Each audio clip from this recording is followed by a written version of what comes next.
it be the Maui fires in a region slated for a smart city, the hurricane last year in North Carolina, which conspicuously coincided with a BlackRock-backed lithium mining project, or the LA fires, which ravaged the region last year in similar smart city project fashion, the conspiracy theorists have been right all along.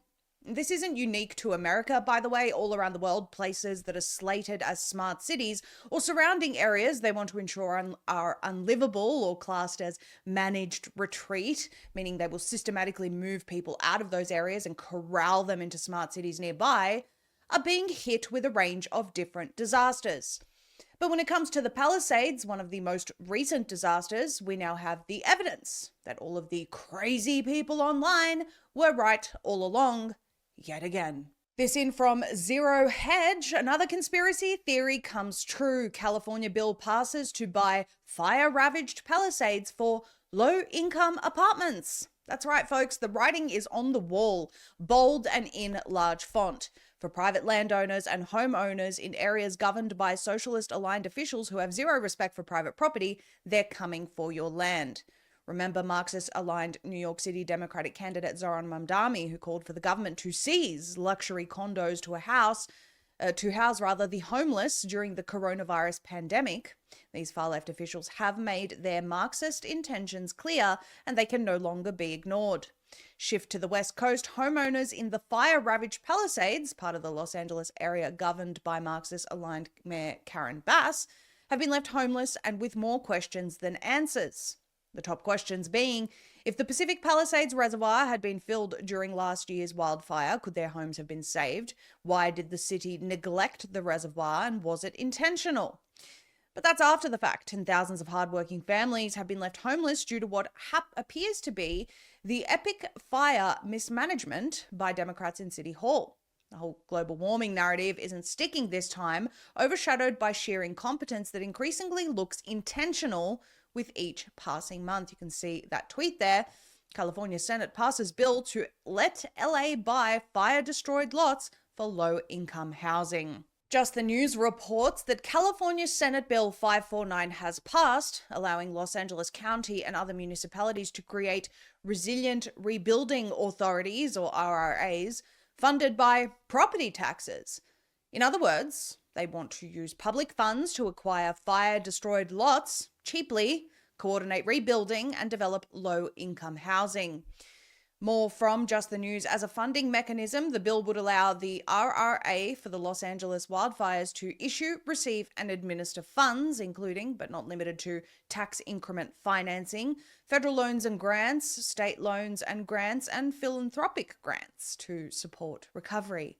RRA law would then be able to use taxpayer funds to oversee most of the construction process and will be granted the power to purchase lots at a fair price for land banking, purchase critical construction materials in bulk, and support the reconstruction workforce by partnering with trades, facilitating training and workforce development, and creating temporary workforce housing. RRA law would also facilitate reconstruction of lost rental housing stock, including promotion of accessory dwelling units, senior serving housing, and replacement of affordable housing lost in the fires. The remaining funding could be used for multi-family affordable housing projects, transit capital projects, and transit-oriented development projects, they say. Wednesday's hearing is set for just over a week after Governor Gavin Newsom announced the allocation of $101 million in taxpayer funds for, quote, multi-family low-income housing development in communities in Los Angeles devastated by the Palisades, Eaton, and Hughes wildfires. In conjunction with the governor's funding announcement, which provides per-unit funding of up to $450,000 in loans and up to $90,000 in grants, funding from RRA law could make it easier for more income-restricted housing to be built in the Los Angeles area. In LA, 73% of city planning applications for new units are for income-restricted housing. In the previous 4 years, income-restricted housing represented only an average of 30%, meaning the latest data reflects a precipitous drop-off in production for standard market-rate housing. Self-proclaimed investor and CIA/NASA contractor whistleblower Tony Saruga commented on Just the News reporting, Others responded to Saruga by saying, another conspiracy theory becomes a reality. Another person says, almost as if this whole thing was on purpose.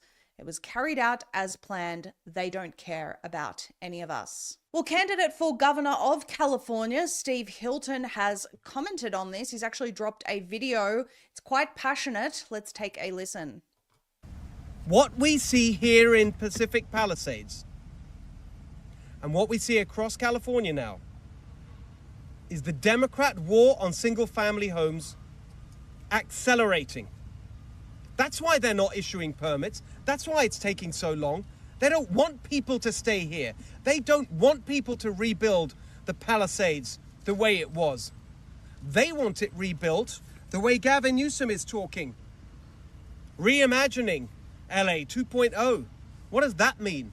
It means apartment buildings everywhere, just like they want to see apartment buildings everywhere in California. This is their agenda all along. You see it in all this legislation over the years. Senate Bill 9, Senate Bill 677, SB 450, SB 222, and now the real threat right across the state, SB 79, right now in the legislature, that would enable apartment buildings up to 7 stories to be built anywhere in California. No one has a say about it.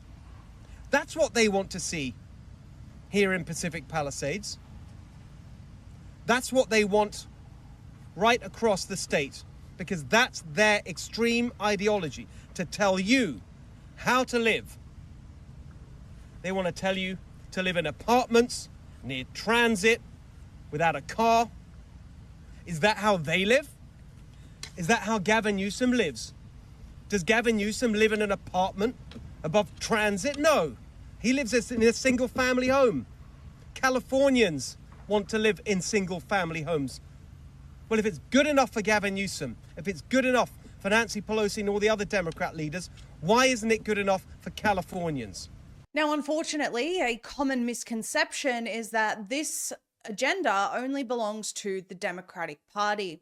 I'm going to show you a website today called the Global Covenant of Mayors. The Global Covenant of Mayors for Climate and Energy say that they are the largest global alliance for city climate leadership. This is a powerful and historic response to climate change from cities around the world.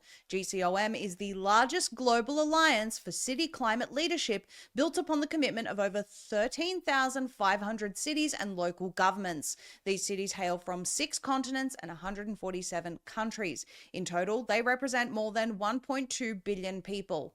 Based on current targets and actions, GCOM cities and local governments could collectively reduce global emissions by the equivalent of, and they go on to tell you about their goals by 2050, that this is going to be the equivalent of taking almost 1 billion petrol-powered cars off the road per year. Now, you can go onto their page where it says regions and cities up the top. Click on our cities, and I've just searched for the United States here, but you can look up any single country and have a look at some of the cities that have committed to this. Alameda in California, Aurora in Illinois, Belfast, ME, Birmingham, Alabama, Clarkson, GA.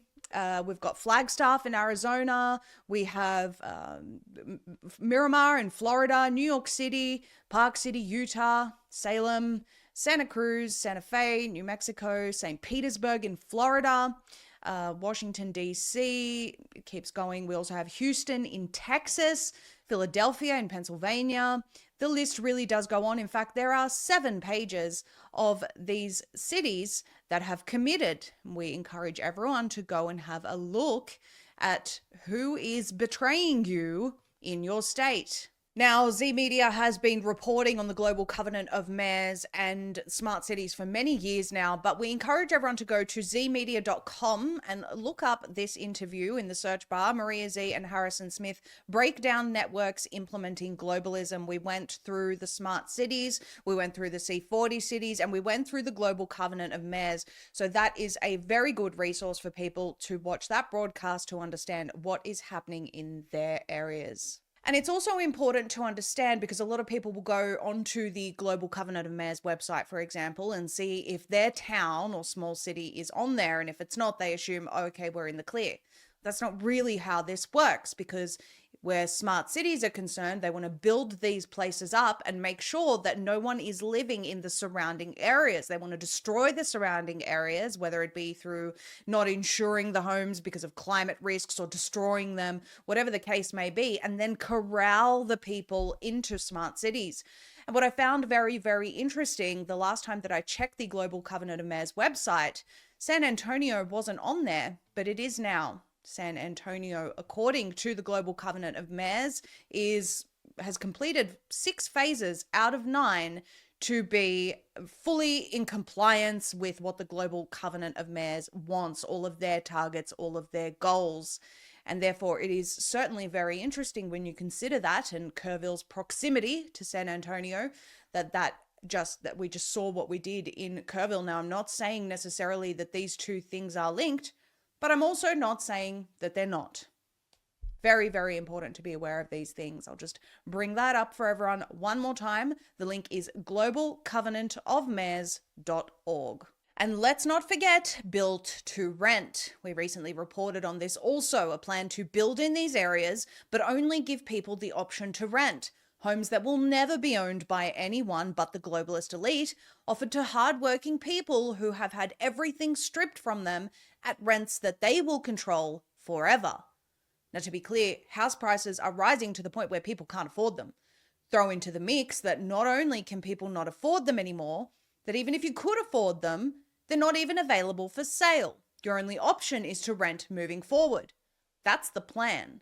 And when you're a renter and not a homeowner, you are beholden to the landlord. And when that landlord just so happens to have your digital currency and social credit system profile linked to your tenancy agreement and your ability to have a roof over your head, you better behave, slave. Thanks, Palantir. All around the world, these BlackRock, Vanguard, State Street, and the likes backed managed retreat smart city plans are progressing, and it is happening at the cost of people's livelihoods, everything they've built over the years, and even their lives. At some point, we have to stop allowing these people to do this to us, our lands, and our God-given rights as free people. The only way to stop this is to stop being in denial, understand these things are really happening, and band together at a local community level to stop this madness.